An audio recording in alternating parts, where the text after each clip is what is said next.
probably bought more properties in the last year for Americans than I have in the last 10 years. Is that right? The Scottish buying process is exactly the same for you or I as it is for, Jim from Arizona. There's nothing that you have to do or prove in Scotland to be able to buy a property here, unlike some countries which make you jump through hoops before you're entitled to buy. I'm someone coming from Melbourne, where you're used to standing in the garden of the house while you have a live auction, to coming here and going, oh, we're bidding blind and what are we doing? It's that's probably the biggest, I think, mystical unicorn of Scottish conveyancing is the closing day. You mentioned there, obviously, that there's quite a few quirks to the Scottish system that might be a bit different, like such as the closing date, and also the offers over system. Offers over system is what magic do you speak of? I think is very, very much what people from actually out with the central belt think.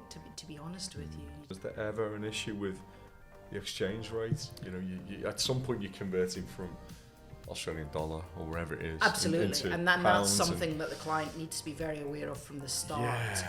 And I guess that's on. It's on them. I mean, it's yeah.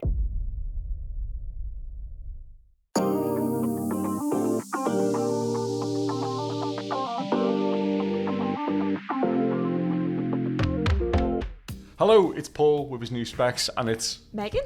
And hello, it's the ESPC Property Show, and this week, Megan, we are joined by Jill Andrew to speak all about buying in Scotland as an overseas buyer.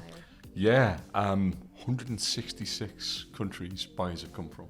Yeah. Last year to buy a property in Scotland. That's unbelievable, isn't it? Yeah, it is. It's quite crazy. And we have a really good discussion with Jill all about the kind of nuances of the Scottish system. If you're thinking about buying in Scotland as someone who is a non-resident, it's a very different system to even England and Northern Ireland and Wales. So yeah, it's a really good discussion. We speak about, we mentioned quite a few lingo. Keywords. The lingo. A bit of jargon from the Scottish system. There's some words in there that if you are an overseas buyer, you may not have heard before. So we'll link some kind of Jargon-buster links. Yeah, we've got some links below lingo that, links. for videos that explain things like what is a closing date, etc. But without further ado, I guess we can just pass over to... We can dive straight into the show, yeah? Yeah. Okay, so it's another episode of the ESPC Property Show, this time buying in Scotland as a non-resident, and we have our special guest today, Jill Andrew from Connell & Connell, Solicitor Estate Agents. Hello. Hi, Paul. Hi, Megan. Nice to be here today. Hi. Nice to see you here today. And you're very much hands-on, so you deal a lot with overseas buyers, and we're gonna quiz you quite hard today. That's what we're here for. We did send you some questions in advance, so hopefully it's gonna be a little bit more straightforward. I've got my question master glasses on today. Yeah. I'll let you start though, mate. Oh, okay, no problem. So Jill, I guess first things first, the first thing we wanted to know was, where are most of the overseas buyers that you deal with? Where are they coming from? It's an interesting question, and certainly one that's been in the newspapers and online recently. Last month, Registers of Scotland issued their Country of Origin Report 2024, looking at the statistics that they've got from transactions that have completed. And they completed 28,351 transactions, and 85% of those were for individuals, 10% roughly for companies, 3% for sort of trusts, and sort of random 1.5% for others or mixed. And fascinating, the answer is that the owners of these properties are from 166 countries throughout the world. That's a lot. So that is a lot. I can't remember what the official number of official countries in the world is. I know there's sort of two lists. There's an official list and an unofficial list. 185. I don't know. It's a great pub quiz question. Yeah. It is a good pub quiz question, but 166 is a fair chunk of those. Yeah. And the top three locations were almost 13% from the USA. Yeah. 8.5% from Hong Kong, and 7% approximately from Australia. So those were the top three countries. Australia, coming here for the weather, right? Interesting. I think that we might come on to the answer as to why some of the Australians are here later on, I suspect. And certainly in the corporate transactions and some of the company transactions that obviously we don't deal with through the ESPC, the more commercial transactions, but those were your sort of trusts and companies registered in Jersey, the Isle of Man, Guernsey, which all count as foreign overseas entities as well, rather than being part of the UK as people might expect. I suppose you've got a strong dollar versus a slightly weaker pound as well, so there is a... Well, these are last year's figures, so I suspect that this year's will be more interesting and might actually be stronger. I think so. Certainly in line with what we've seen by way of inquiries just now. The inquiries this quarter or last quarter, probably to the end of March, very strong with the amount of Americans. I have probably bought more properties in the last year for Americans than I have in the last 10 years. Is that right? Yeah. It's but when you go there, everything is so expensive, isn't it? So, you can see them probably coming here thinking, actually, they think it's good value. Exactly. They think that's our point. It's good value. Yeah. And we've got the usual thing that Americans like, the history and golf courses and the weather, as you point out. Absolutely. Yeah, so we kind of touched on there, like why we think more people are coming over in terms of the Americans and things. In terms of the residents that are coming from Hong Kong and Australia, do we have any idea of what is drawing people to? Yes, certainly. Hong Kong is generally expats who've worked in Hong Kong and are now returning home. Okay. Be it that kids have finished school or that the kids have come to university in the UK, and parents have decided to pack up and come back to their roots. And again, people of that age and generation where you've got kids going off to university, gran and granny are getting more elderly and maybe require a bit more care and attention as well. So there seems to be that sort of family drive is probably what's bringing people back from Hong Kong, along with some political instability in the region as well. And the Australia question. I'm intrigued. Like you have this theory. Well, certainly the Australians we've seen coming back. The pound to the Aussie dollar. Yeah. But it's not good. The pound's very strong against the Aussie dollar. It's been about Christmas time it turned to 2 to 1, which is pretty high for us. So great if you want to go to Bondi for your Christmas holidays, but not so great for them coming back. But there's been a bit of a housing. We've obviously talked in the UK about housing crises here. The same policies going on in Australia where. People are being pushed out the city and suburbs, and you end up with a huge sort of London-style commute to get into the centre of Sydney or Melbourne, and people have weighing that up with the lifestyle that they thought they might be getting with the one that they've actually gotten, and thinking, actually, I'll come home. So there seems to have been an element of people coming back as well. Okay, plenty of surf down at Portobello. The rise of Portobello is the story of the last year. Absolutely. And are they generally are they buying straight off the bat, or are they renting first? Or? It's difficult. What you're seeing is if people have sold and people have got cash, then people are buying. And as you know, in the current market, cash is king. So if you don't need a mortgage and you don't need to sell something, you've sold up, packed up your bags over there, put everything in a shipping container and off you go, then you've got the cash to buy, and people are looking to just buy straight away. More likely so with those who know the areas, have family, have got connections, they know where they want to buy, they know what schools they want to put their kids into. So that's quite a driver in terms of timescales and things as well. Find you quite driven with families towards term times and start dates that way. Sure. Yeah, no, that makes sense. And what kind of properties are overseas buyers looking for? Is it kind of flats, houses? So it's an interesting, probably going back 10, 12 years ago when I was dealing with foreign buyers. I worked for a firm which had UK-wide conveyancing team, and at that stage we found that people were coming to Scotland who had that dream of a house halfway up a cairngorm, with haggis running wild in the hills. And there was quite a lot of foreign buyers at that stage as well from England, effectively, who were looking to get away from the English rat run and the rat race lifestyle. So that was really what you had probably at that time. And the people coming from abroad, similarly, it was the allure of misty Scottish Isles and a lot of Kevin MacLeod type houses where you build a glass box over a misty moor with a view of Glen something or Loch something or other else. So that really was probably what you were looking at in that stage. Less so that people were looking at towns and cities, but very much the current trend, and 80% of those who bought, according to the Registers of Scotland survey, bought in the city. So right. It's very much houses, family homes that people are looking for.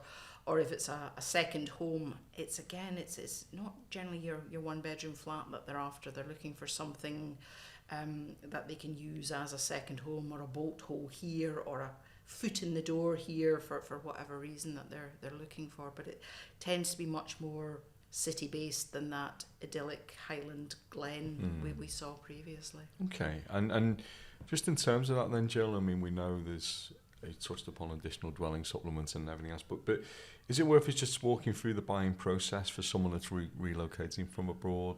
Is it much different from if you're just buying in, you live here and you're buying here?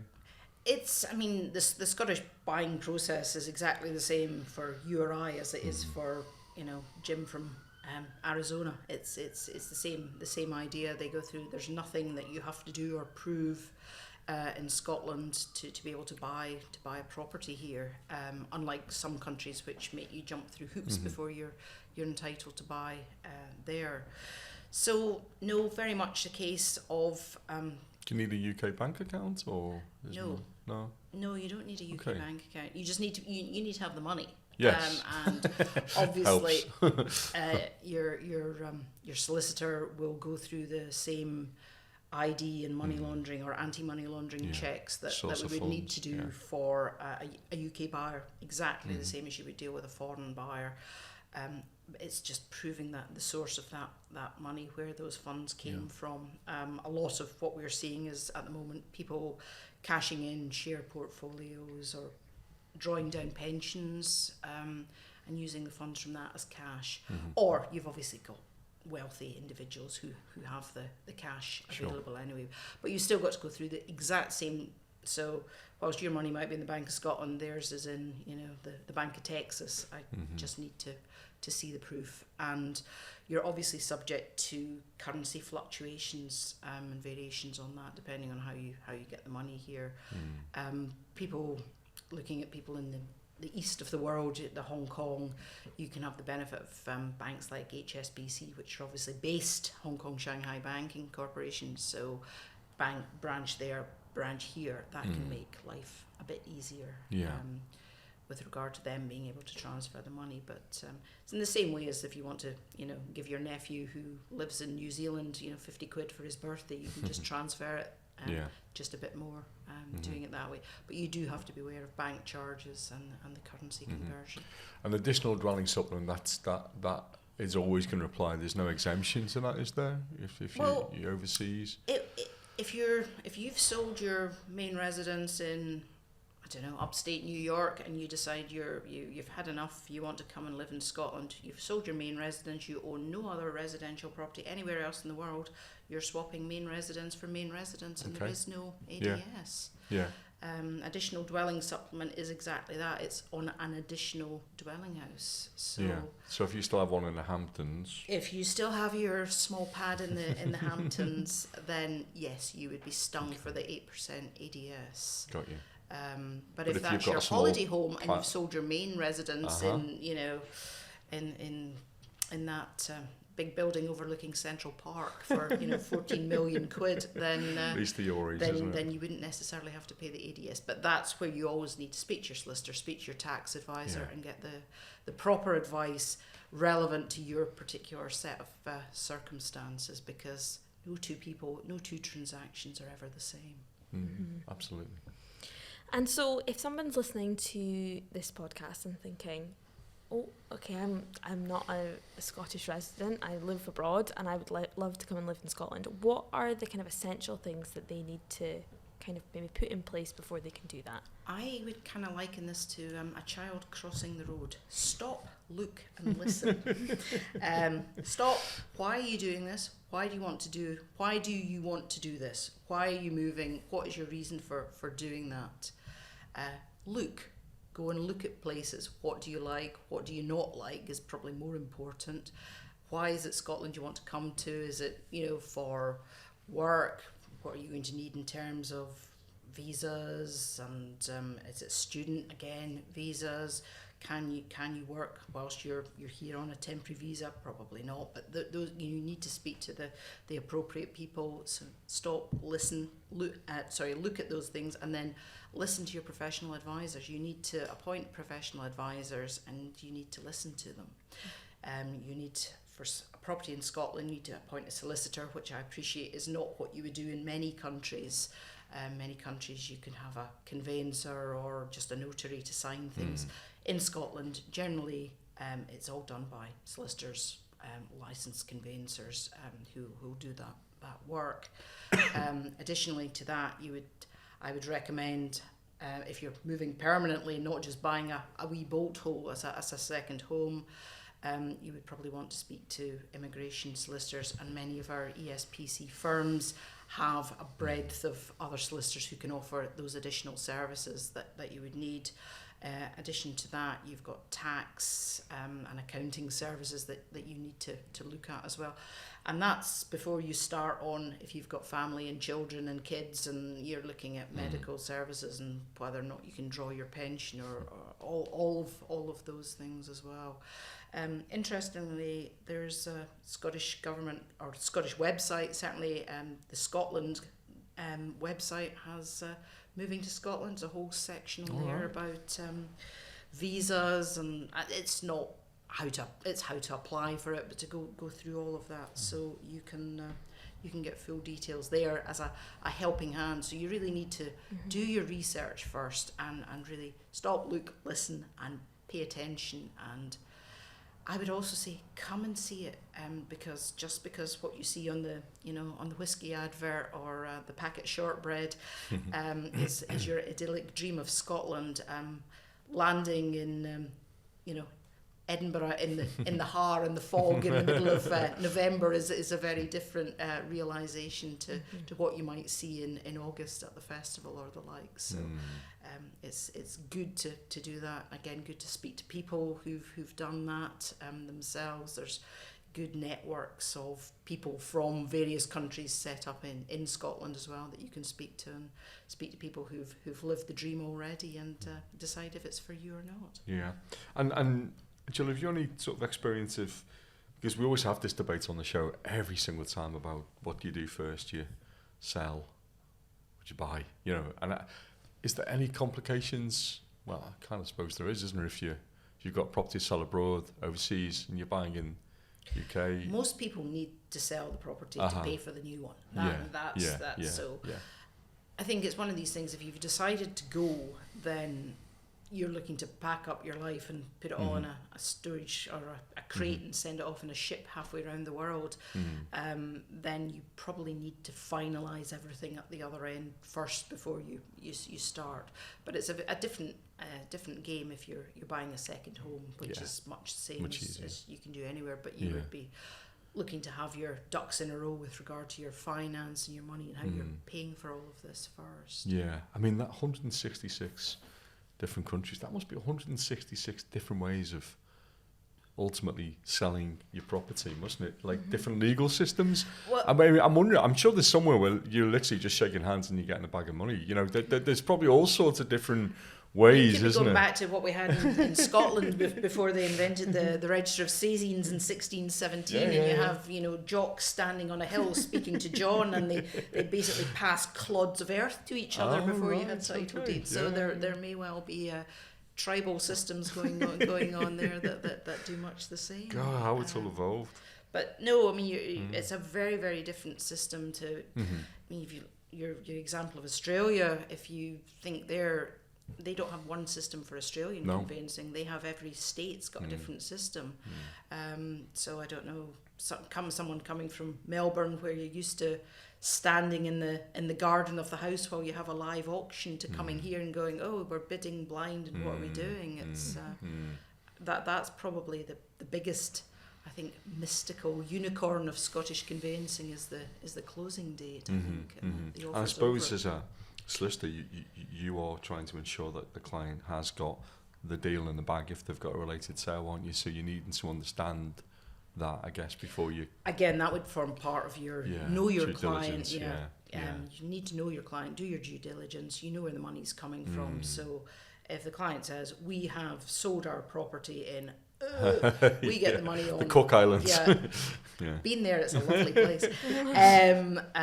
No, if so you need to know that they've got the money, and again that can involve, as a solicitor, I've spoken to solicitors from other firms, generally by email rather than in person, but speaking to them to make sure that yes, their clients have sold the property, and in certain cases it's been impossible for the firm of solicitors in, I think, Australia, New Zealand, to send the money directly to me in the UK here, to enable me to then go on and complete the purchase without the need for the money to go to the client and then into me. So that's coming from a source, but we still have to go through the same money laundering verification on all of that. Yeah. Okay.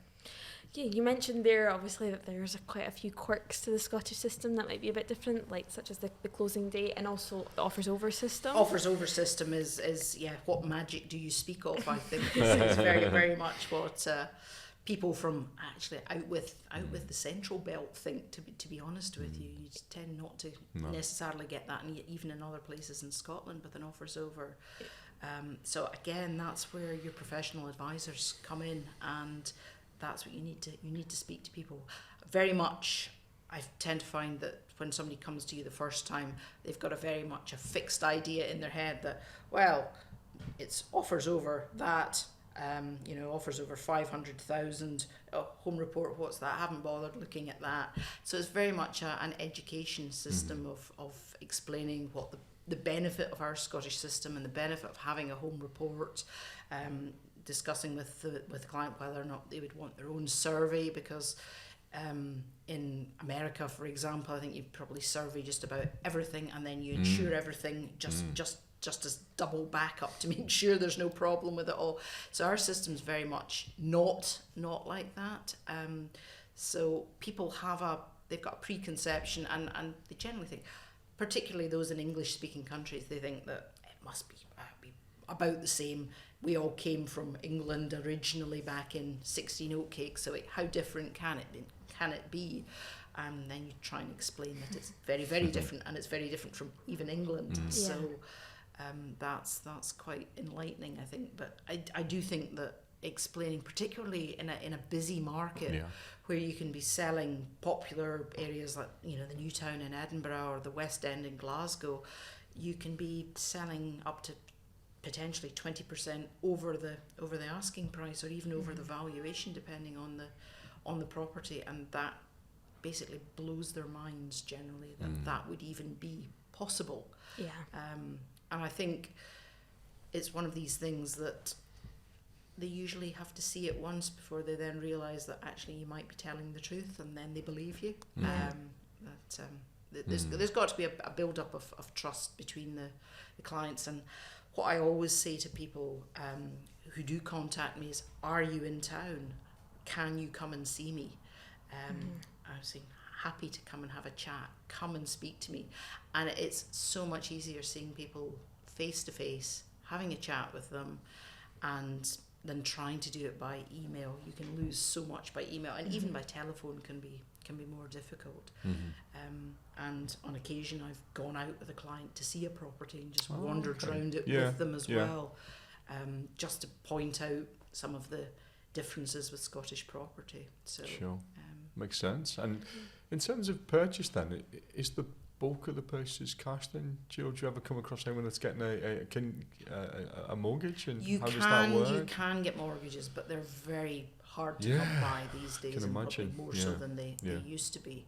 But no, you can get clients who will have a mortgage. So cash and a mortgage. Cash and offer mortgage. coming, Examples probably recently, you have the St James's Quarter in Edinburgh with the new build buildings. A large percentage, I suspect, of the Edinburgh figures, certainly from last year, would be completions for foreign clients of properties in the St James's Quarter.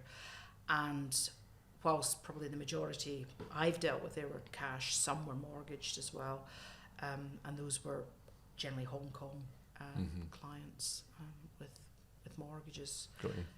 But again, that's where you need to speak to your specialist, your mortgage broker, you get the ESPC mortgage broker service as well. So there's a good range of professionals out there who can assist with all of the questions and the intricacies that you need. Yeah, absolutely. And in terms of the length of the transaction process, how long can an overseas buyer expect to wait between putting their offer in and then moving in? Exactly the same time as you and I would. But in all honesty, if you've got your ducks in the row to start with, you've got your solicitor appointed, you've done all the due diligence that your client and your solicitor match up, get that done first so that there are no hiccups along the way. And you could complete a transaction in, I'm not saying we could do it in 4 days. I've done one in 4 days, not for foreign buyer, but it can be done quickly, but you need a willing buyer and a willing seller and two good sets of solicitors on either side of the transaction. And probably with a cash transaction, you would fit in with the date that the seller wanted. So if that was 6 weeks, that would not be an unreasonable timescale to expect. Probably with family homes, probably slightly longer because they're looking to buy on. So you need to tie in with the dates that everybody else is working to. But if you've got an empty property, then it can be done as quickly as everybody can pull their bits of paper together and get on with it. And when as we pull the bits of paper together and the funds are coming in, Jill, is there ever an issue with the exchange rate? You at some point you're converting from Australian dollar or wherever it is. Absolutely, and then that's something that the client needs to be very aware of from the start. Yeah. And I guess that's on. It's on them. I mean, you can't really advise on. I can't advise. I mean, does anyone know if the exchange rate's going to go up or down? I mean, it's Well, at the moment, it really seems to be depend on what the man in the big White House in Washington says. I've noticed. The rate things are going. No, it's very much a case of the client's got to make their own judgment. And again, if they've got professional advisors, if it's pulling money from pensions, they will be dealing with advisors. And typically, how many days prior do you need that money in? I generally ask with foreign funds, it takes longer. So if it's your bank, you're in Hong Kong, you're sending me that money from your HSBC account in Hong Kong, that is not necessarily going to land instantaneously in my account in Edinburgh today, as it would with, if you sent it from your Bank of Scotland account. It generally takes a few days, and you've also got to be aware that the banks will randomly pull transactions to check on an anti-money laundering process. So it can be held up for a couple of days if it's being checked by the bank or anybody else. So I would always ask to make sure it was there at least a week before. Just give you the confidence. To be sure, to make sure everybody's there and nobody's stressed. It's not so crucial on a buyer's point if it's a second home and they don't necessarily need it. It's very crucial for the seller to make sure they're getting the money, and you don't want to be in breach of missives or in breach of contract. But if it's a family home and they're coming in, they're flying in that morning and they're expecting a set of keys, then it's crucial to make sure that the money's there in time. Yeah. So Jill, just again, if somebody's sitting here listening and they want to be in the best possible position to go forward with their purchase in Scotland, what can they prepare to avoid making any mistakes? What are the most common mistakes for overseas buyers? I guess it's just having a misconception as to what Scotland is, in the same way as we might think that Australia is all Bondi Beach and sun and sand, and actually you get snow in bits of Australia and it rains, whereas in Scotland, we get that too. We get that too most of the time, and we don't get much sun. But it's, if you were at university here and you think, oh, I loved university in Scotland, I want to go back and live there. It's very much a different environment living and working in a place than it is being at university there, where you're cosseted in an academic four walls, and yes, you venture out and about with the community, but you're not actually living and working in the community. So that's possibly where your rent and try before you buy process may be a better option to make sure that you're making the right decision. And that probably is a lot easier for somebody who's not married and not tied down with kids at that stage. It's much more difficult to make that lifestyle choice when it's not just you, but you've got a family depending on it coming as well. So I think you need to be very, very aware as to what you're doing, and if you sort of put yourself in the shoes of the people you see on the Move Down Under program, which is quite a good example.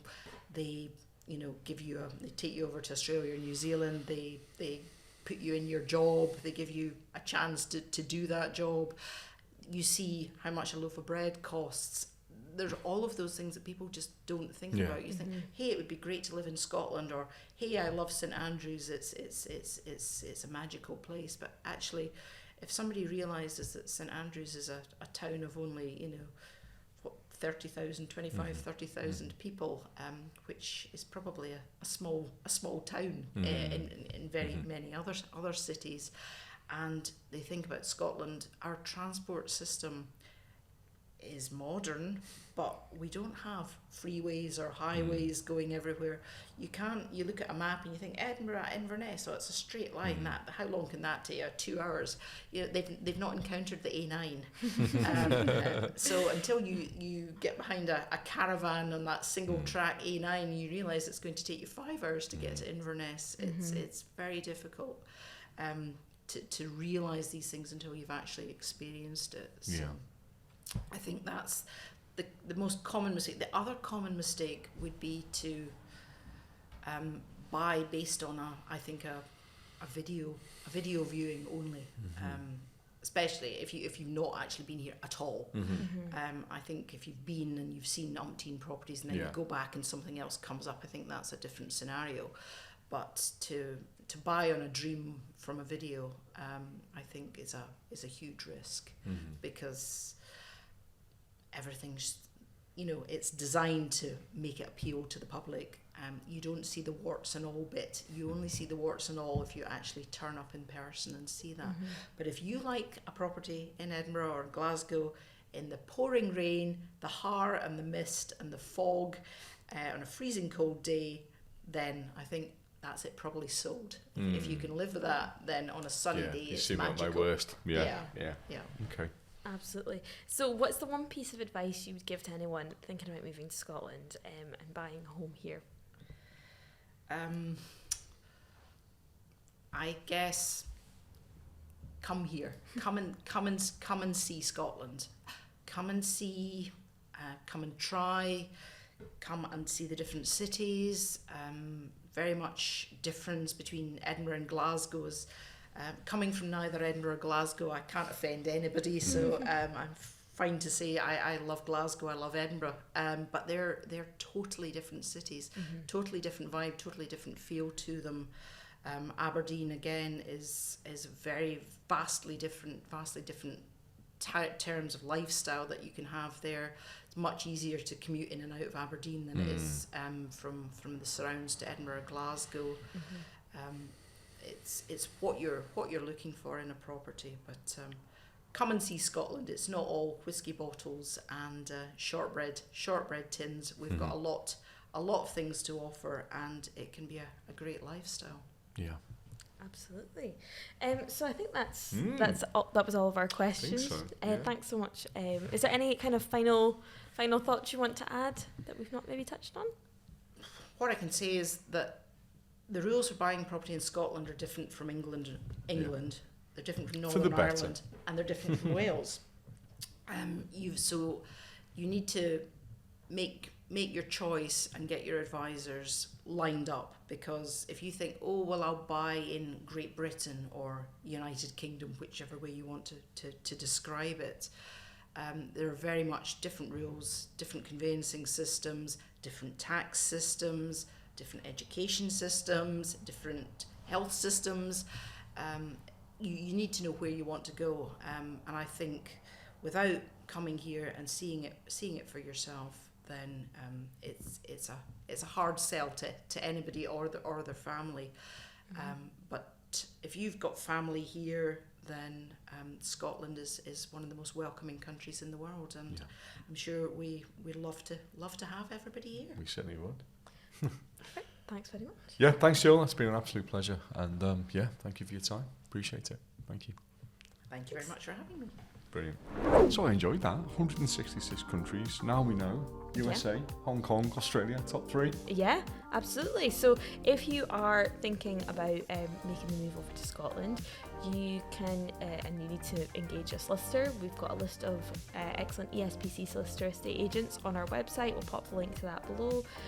We've also got lots of links in the description just for useful advice if you want to find out more about the process of buying a home in Scotland. Yeah, and as Jill says, it really is about going as early as you can to talk to a solicitor, estate agents, and bits and pieces to work through. But all the advice is in the show there for you. So anyway, thanks for listening. We really appreciate it. And you can subscribe to the show. Yep, you can subscribe if you're watching us on YouTube. You can subscribe to our channel. And if you're watching or listening on Spotify or Apple Podcasts, you can subscribe to us there too. And or if you're me mum, I'll just send you the link like I normally do. So that's us for this episode. We will have we've got a bit of a longer delay between this episode and the next episode. I am actually going off on annual leave for a couple of weeks because I'm getting married. So I'll be back. Paul and I will be back in a few more weeks with some new content and new interesting discussions. Certainly will. So until then, we will see you soon, and good luck for the big day.